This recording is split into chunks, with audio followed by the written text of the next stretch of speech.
এখনও কিন্তু 3টা বড় বড় ভূমিকম্প আসা বাকি আছে। আপনাকে একটা কওমের কথা বলি, এই যে শুআয়ব আলাইহিস সালামের কওম,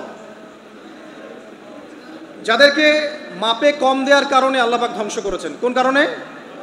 মাপে কম দেওয়ার কারণে। আল্লাহ রাব্বুল আলামিন ভূমিকম্প দিয়ে ধ্বংস করেছেন এই প্রথম এই কওমটাকে, যারা ছিল শুআয়ব আলাইহিস সালামের কওম।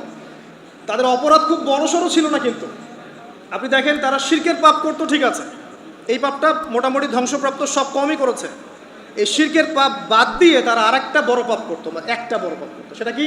তারা মাপে কম দিত, অন্যদেরকে ঠকাতো, মানে জনগণের সম্পদ লুট করে মাপে কম দিত। এই একটা কারণে আল্লাহ পাক শুআয়ব আলাইহিস সালামের কওমকে পুরো ভূমিকম্পতে ধ্বংস করে দিয়েছে। তা আমি আপনাদেরকে জানিয়ে রাখি যে আমি যেহেতু আখিরুজ্জামান স্টাডি করেছি বা করছি, এখনও কিন্তু 3টা বড় বড় ভূমিকম্প আসা বাকি আছে। নবী করিম সাল্লাল্লাহু আলাইহি ওয়াসাল্লাম একদিন মসজিদের সামনে যাচ্ছেন, সাহাবীরা ভিতরে বসে আছে। সাহাবীরা কোন একটা বিষয়ে কথোপকথন করছেন। নবী করিম সাল্লাল্লাহু আলাইহি ওয়াসাল্লাম জিজ্ঞাসা করলেন, তোমরা কি নিয়ে কথাবার্তা বলছো? সাহাবীরা বললেন যে আমরা কিয়ামতের আলামতগুলো নিয়ে কথা বলছিলাম।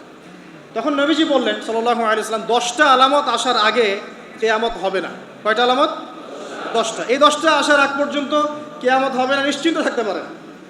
কিন্তু এই 10টা কবে চলে আসবে এর কোনো গ্যারান্টি আছে? নাই। তার প্রথমটা হচ্ছে দাজ্জাল, মাসিহুদ দাজ্জাল মানুষের রূপে বের হবে। 2, ঈসা ইবনে মারইয়ামের আগমন, নবী ঈসা আলাইহিস সালাম আসবেন এবং তার হাতে দাজ্জাল নিহত হবে। কোথায় নিহত হবে সেটাও বলে দেওয়া আছে, প্যালেস্টাইনের বাবেলুদ নামক জায়গায়, যে জায়গাটা অলরেডি প্রস্তুত। 3 নাম্বার হচ্ছে দাব্বাতুল আরদ, জমিন থেকে একটা অদ্ভুত প্রাণী বের হবে যে মানুষের সাথে কথাবার্তা বলবে। এটা হাদিসে আছে, কিন্তু তা আমরা এখন নিঃসন্দেহে 90% মানুষ বিশ্বাস করবে না, এবং যারা একটু বেশি চেতনাধারী তারা বলবে যে মোল্লা মুন্সিদের কথা শোনো, প্রাণী বলে আবার কথা বলবে। কিন্তু হ্যাঁ, এই কথাটাই যদি নাসা বলে, যে হ্যাঁ একটা প্রাণী আছে পৃথিবীর গভীরে, সে অচিরেই বের হবে এবং কথা বলবে, দেখবেন সবাই বিশ্বাস করছে। দেখেন চিন্তাগত শিরক। দেখেন যখন আমরা ওইসব মিডিয়া থেকে কোনো কথা আসে, আমরা নিশ্চিন্তে নির্দ্বিধায় বিশ্বাস করি। আল্লাহ পাক হাদিসে বলছেন, নবী হাদিসে বলছেন দাব্বাতুল আরদ বের হবে, মানুষের সাথে কথাবার্তা বলবে। মানুষ বিশ্বাস করতে চায় না। আর কি? ধোঁয়া। এই ধোঁয়ায় আকাশ ছেয়ে যাবে, ধোঁয়া দিয়ে আকাশ ছেয়ে যাবে, এবং এত বড় ধোঁয়া বিশ্ববাসী কখনো দেখে নাই। এখন অনেকে বলছেন, এখনকার আধুনিক স্কলার যারা, অনেক স্কলারের এটা মত, এটা কিন্তু হাদিসে নাই, তাদের মত হতে পারে যে একটা নিউক্লিয়ার এক্সপ্লোশন হবে।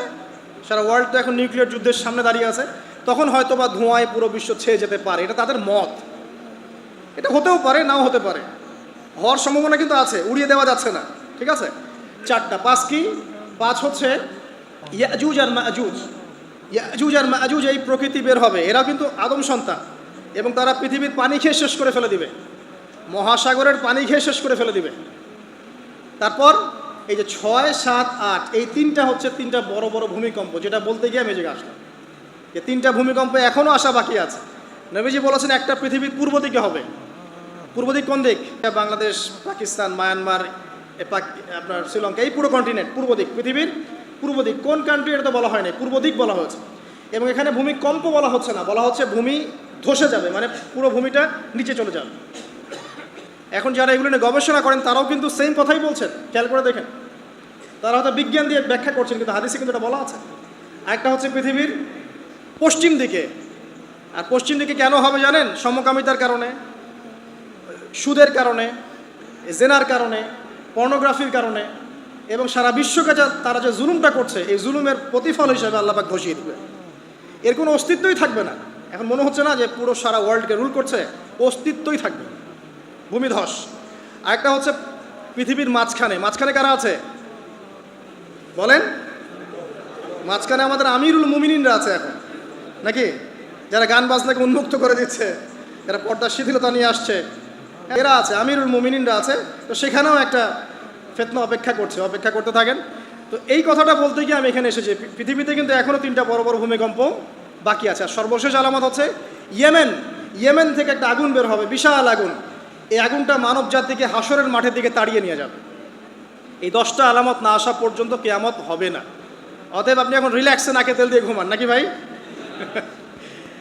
এই 10টা আলামত না আসা পর্যন্ত কিয়ামত হচ্ছে না। তবে এই 10টা আলামত আসার পটভূমি কিন্তু তৈরি হয়ে যাচ্ছে, এটা আমাদের খেয়াল করতে হবে। আচ্ছা, আসেন এই যে শুআয়ব আলাইহিস